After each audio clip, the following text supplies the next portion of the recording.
Hello and welcome. Today's video is about 3 ways that you can take your inherited property and make even more money. We'll talk about that and other related topics right after this.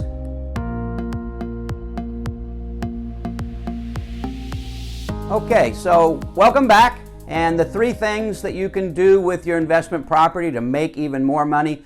The first one we talked about quite a bit in my last video, and that is that you take the townhouse that, for example, in the estimate that I showed last week, and rather than take the money out immediately, you put your wants aside and you upgrade the house, get a new kitchen, new bathrooms, and new flooring. Those are the 3 keys that buyers look for. If those 3 things are done and the house is painted and looks nice, it'll sell quickly and for top dollar.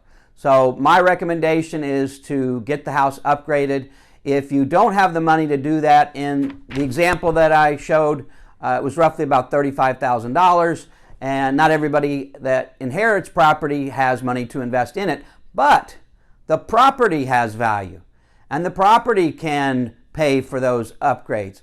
And there are companies that will loan you money to make the upgrades, and they'll wait to get repaid until the closing of the house. So it costs you nothing out of pocket, and you can make yourself $30,000. The example I had was about $37,000, but let's be conservative and just say $30,000. And I did not mention, and I definitely should have, that you should consult a tax specialist. I am not that, and I can teach you how to make money, but I'm definitely not going to recommend or give you advice on taxes. So that would be my caveat for my example last week. But even if you netted $20,000, in this particular case, she inherited a property that was worth roughly about $200,000.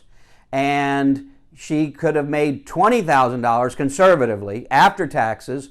And where else are you going to make $20,000 for 2 months' time on $200,000? There's no bank that's going to do that, and Bitcoin's certainly not going to do that right now.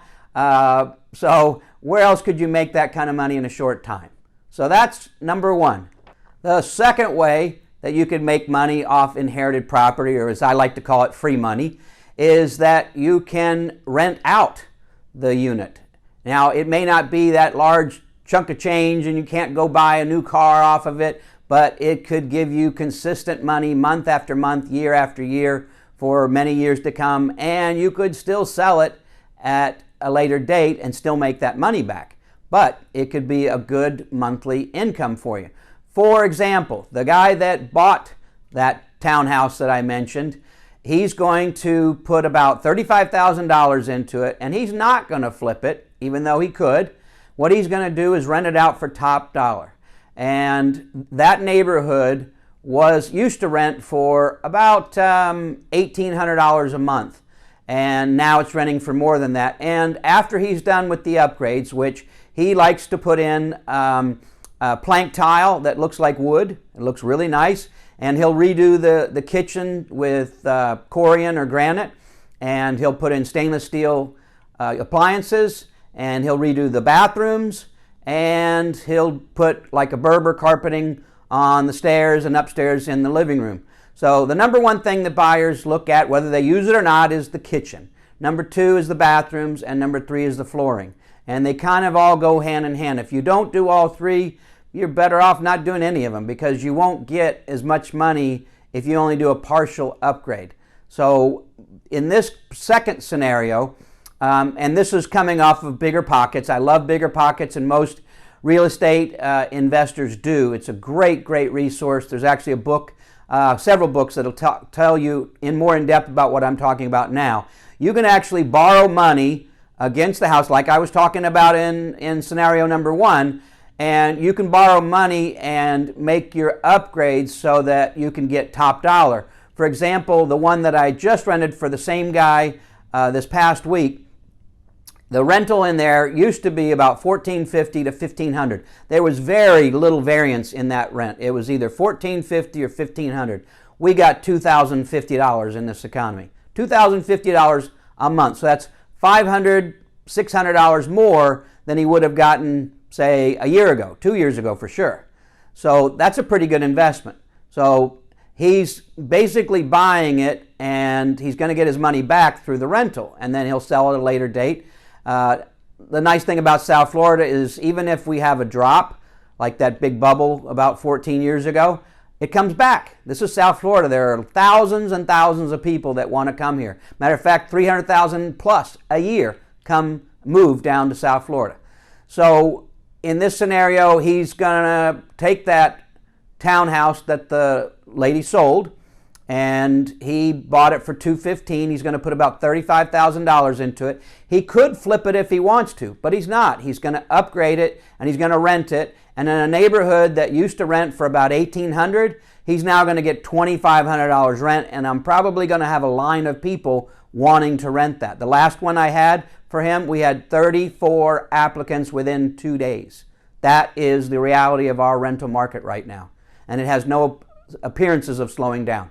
So that's number two, is that you could, make money monthly. So if you've got a paid off house and you're making, just say $1,000 a month or more, that's pretty good. It's money that you didn't already have. You're getting that $1,000, and you can use that to go on a trip or whatever you want to do with it.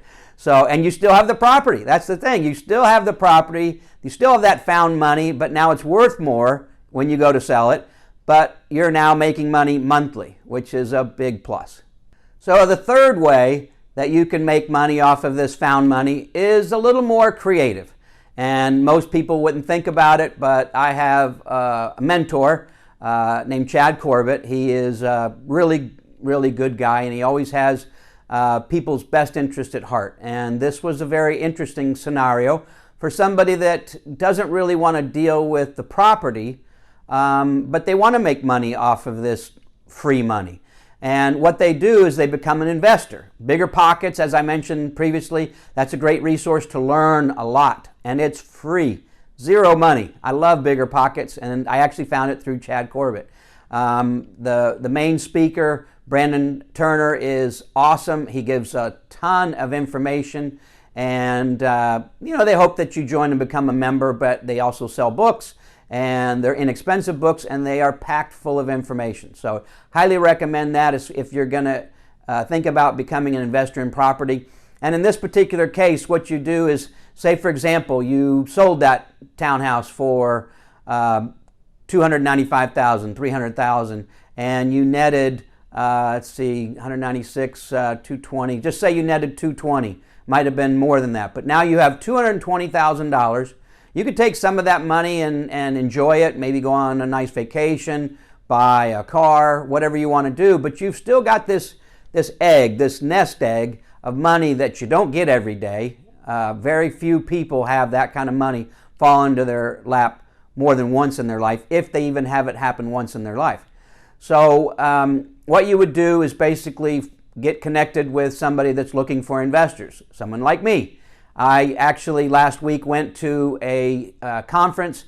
It's once a year here at Palm Beach County Convention Center, and lots of investors, over 200 people came to hear speakers talk about investing, and it's what they call RIA, and it's a Real Estate Investment Association, and they're all over the place. And basically we try to hook up people that are wanting to invest with those people that have money, and there's hard lenders that are there, and there's regular bank types that are there. One caveat that I'd recommend is stay away from Quicken Loans, Wells Fargo, Bank of America, big banks. I know they'd hate to hear me say that, but because they're big banks, they have a lot more red tape. They're going to take a lot longer, and they're more likely not to get the appraisal on property that you would want and the other party would want. So more often than not, the big banks are not really looking after your best interest, but their best interest. So I'd recommend going with a smaller local group, or if you're ex-military, you've got the Navy Credit Union, USAA. There are a lot of good organizations that will loan you money for inexpensively. But if you're into investing in houses and you want to turn them over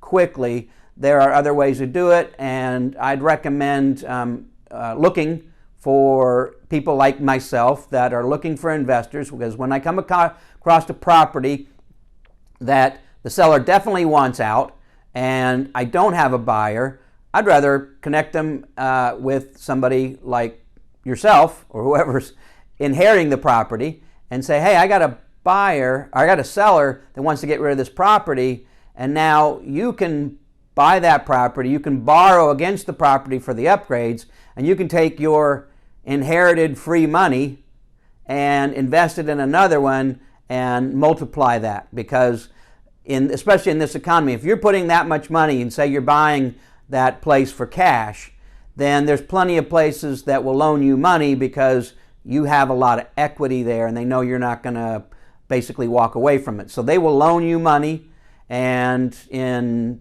a couple months' time, you've got the place renovated, and now you've made even more money off of that original nest egg that you got. So that's it for today. I hope you enjoyed 3 possible ways to make money off your inherited property or free money, and look forward to helping you in the future. And as always, stay safe and be healthy.